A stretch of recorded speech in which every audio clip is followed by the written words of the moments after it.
Hi friends, welcome back to my channel. ನಾನು ಮಾಡ್ತಾಯಿರ್ತಕ್ಕಂಥ ಇಂದಿನ ರೆಸಿಪಿ ಮಾವಿನಕಾಯಿ ಚಿತ್ರಾನ್ನ ಸೀಸನಲ್ಲಿ ತುಂಬ ಚೆನ್ನಾಗಿರುತ್ತೆ. ಎಲ್ಲ ರೀತಿ ಚಿತ್ರಾನ್ನ ಮಾಡ್ಕೊಂಡಿರ್ತೀವಿ. ಈ ರೀತಿಯಾಗಿ ಮಾವಿನಕಾಯಿ ಚಿತ್ರಾನ್ನ ಟ್ರೈ ಮಾಡೋಣ.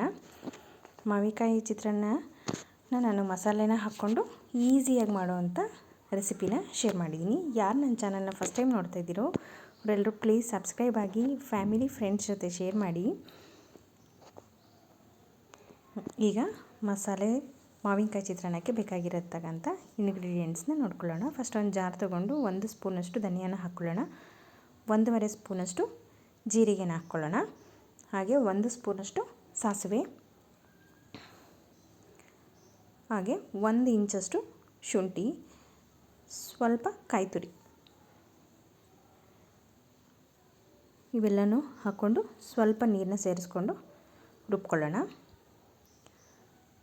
ಅದು ರುಬ್ಕೊಂಡಾದಮೇಲೆ ಈಗ ಒಂದು ಪ್ಯಾನ್ ಇಟ್ಕೊಂಡು ಒಂದು 50 ಗ್ರಾಮಷ್ಟು ಎಣ್ಣೆನ ಹಾಕ್ಕೊಳ್ಳೋಣ. ಎಣ್ಣೆ ಕಾಯ್ದಾದ್ಮೇಲೆ ಕಡಲೆಬೀಜನ ಸಪ್ರೇಟ್ ಫಸ್ಟೇ ಹುರಿದ್ಬಿಟ್ಟು ಸಪ್ರೇಟ್ ಎತ್ತಿಟ್ಕೊಬಿಡೋದು. ಇಲ್ಲ ಅಂತಂದರೆ ಅದು ಮಾವಿನಕಾಯಿ ಜೊತೆ ಎಲ್ಲ ಬೆಂದರೆ ಮೆತ್ತಗಾಗ್ಬಿಡುತ್ತೆ. ಕಡಲೆಬೀಜ ಯಾವತ್ತೂ ಆ ಕ್ರಿಸ್ಪಿನೆಸ್ ಇದ್ರೇ ಕಡಲೆಬೀಜ ಚೆನ್ನಾಗಿರೋದು. ಹಾಗಾಗಿ ಸಪ್ರೇಟು ಹುರಿದ್ಬಿಟ್ಟು ಎತ್ತಿಟ್ಬಿಡೋಣ.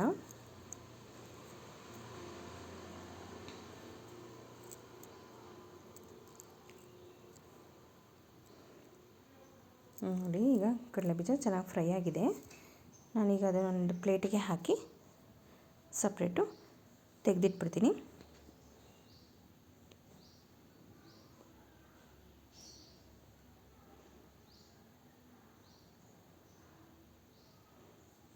ಸಪ್ರೇಟ್ ಎತ್ತಿಟ್ಟಾದಮೇಲೆ ಅದೇ ಎಣ್ಣೆಗೆ ಸ್ವಲ್ಪ ಸಾಸಿವೆ, ಸ್ವಲ್ಪ ಜೀರಿಗೆ,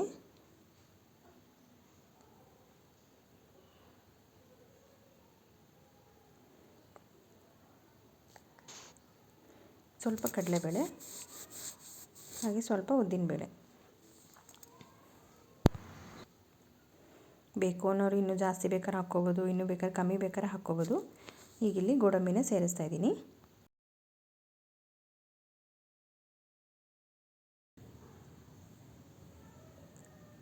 ನೋಡಿ, ಎಲ್ಲ ಆಗಿದೆ. ಈಗ ಸ್ಟವ್ ಮೀಡಿಯಮ್ ಇದರಲ್ಲೇ ಇಟ್ಕೊಳ್ಳಿ, ಇಲ್ಲಾಂದರೆ ಬೇಗ ಎಲ್ಲ ಸೀದೋಗ್ಬಿಡುತ್ತೆ.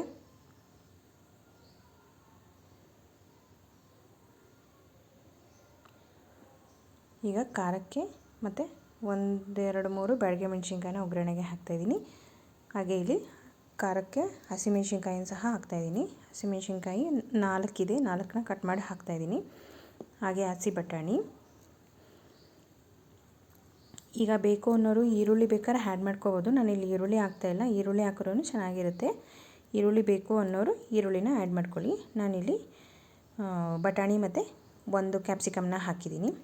ಈಗ ಕರ್ಬೇವಿನ ಸೊಪ್ಪು ಫಸ್ಟೇ ಹಾಕಿದ್ರೆ ಚಟಪಟ ಅಂತ ಸಿಡಿಯುತ್ತೆ. ಹಾಗಾಗಿ ಕರ್ಬೇವಿನ ಸೊಪ್ಪನ್ನ ನಾನು ಹೀಗೆ ಹಾಕ್ತಾಯಿದ್ದೀನಿ. ಈಗ ತುರಿದಿರ್ತಕ್ಕಂಥ ಒಂದು ಮಾವಿನಕಾಯಿ, ಸೌತೆಪುರಿ ಮಾವಿನಕಾಯಿನ ಹಾಕಿದ್ದೀನಿ ಇಲ್ಲಿ ನಾನು. ಅದು ಅಷ್ಟೇ ಚೆನ್ನಾಗಿ ಮೀಡಿಯಮ್ ಫ್ಲೇಮಲ್ಲಿ ಒಂದು 10 ನಿಮಿಷ ಚೆನ್ನಾಗಿ ಫ್ರೈ ಆಗಲಿ. ಅದು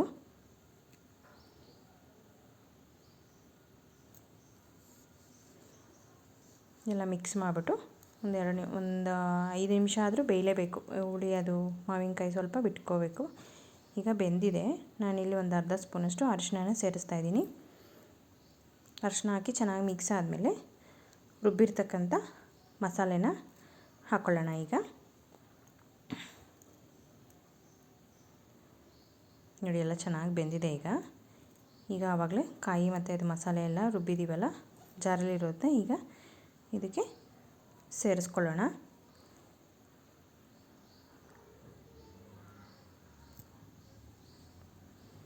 ಜಾರಲ್ಲಿನೂ ಮಸಾಲೆ ಉಳಿದಿರೋದ್ರಿಂದ ಇನ್ನೂ ಸ್ವಲ್ಪ ನೀರು ಹಾಕ್ಕೊಂಡು ಮಸಾಲೆನ ಹಾಕ್ಕೊಳ್ಳೋಣ. ಅದು ಕಾಯಿ ಹಾಕಿರೋದ್ರಿಂದ ಸ್ವಲ್ಪ ಗಟ್ಟಿ ಆಗುತ್ತೆ.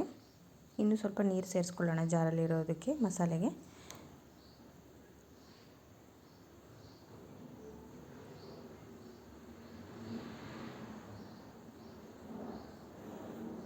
ಈಗ ಸೈಡಲ್ಲೆಲ್ಲ ಅದು ಚೆನ್ನಾಗಿ ಬೆಂದಾದಮೇಲೆ ಸೈಡಲ್ಲೆಲ್ಲ ಎಣ್ಣೆ ಬಿಟ್ಕೊಳ್ಳುತ್ತೆ. ಅಲ್ಲಿವರೆಗೂ ಸ್ವಲ್ಪ ಬೇಯಿಸ್ಕೊಳ್ಳೋಣ.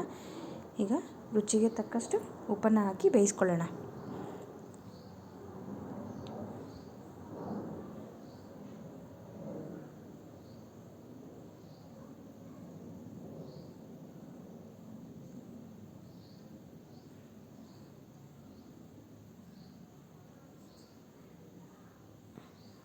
ಈಗೆಲ್ಲ ಚೆನ್ನಾಗಿ ಮಿಕ್ಸ್ ಆಗಿದೆ ನೋಡಿ. ಸೈಡಲ್ಲೆಲ್ಲ ಎಣ್ಣೆ ಬಿಡ್ತಾ ಇದೆ. ಈಗ ಲಾಸ್ಟಲ್ಲಿ ಕೊತ್ತಂಬರಿ ಸೊಪ್ಪು, ಬೇಕು ಅಂದರೆ ಕಾಯಿ ತುರಿ ಬಾಯಿಗೆ ಸಿಗಬೇಕು ಅನ್ನೋರು ಲಾಸ್ಟಲ್ಲಿ ಬೇಕಾದ್ರೆ ಕಾಯಿ ತುರಿನೂ ಆ್ಯಡ್ ಮಾಡ್ಕೋಬೋದು. ನಾನಿಲ್ಲಿ ಕಾಯಿ ರುಬ್ಬಕ್ಕೆ ಹಾಕಿರೋದ್ರಿಂದ ನಾನು ಎಕ್ಸ್ಟ್ರಾ ಕಾಯಿ ತುರಿ ಏನು ಆ್ಯಡ್ ಮಾಡ್ತಾಯಿಲ್ಲ. ಬೇಕು ಅನ್ನೋರು ಕಾಯಿ ತುರಿನ ಬೇಕಾದ್ರೆ ಆ್ಯಡ್ ಮಾಡ್ಕೋಬೋದು. ಈಗ ಸ್ಟವ್ ಆಫ್ ಮಾಡ್ಕೊಳ್ಳಿ. ಈಗ ಮಸಾಲೆ ಚಿತ್ರಾನ್ನದ ಗೊಜ್ಜು ರೆಡಿ. ಈಗ ನೋಡಿ